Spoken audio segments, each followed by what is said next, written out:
ওই টমি, দেখো কুকুরটাকে দেখতে পাচ্ছ কত বড় উঁচু পাঁচিল। এই দেখো পাঁচিলটা এইখান থেকে, আর ওই যে ওই মাথার ওই দেখো বড় পাঁচিল। কেউ মনে হয় ওই পাশ থেকে কুকুরটাকে ছেড়ে দিয়ে গেছে, আর বেরোতে পারছে না, এবার ঘুরে বেড়াচ্ছে। ওই দেখো, মানে পুরোটাই এরকম এত উঁচু পাঁচিল দিয়েই ঘেরা, তো কুকুরটা মানে বেরোতে পারছে না। আমি এখন দেখলাম। এই দেখো, আয়, ওই যে যাচ্ছে,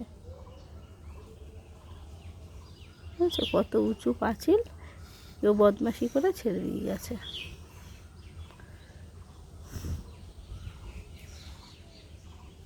আয় আয়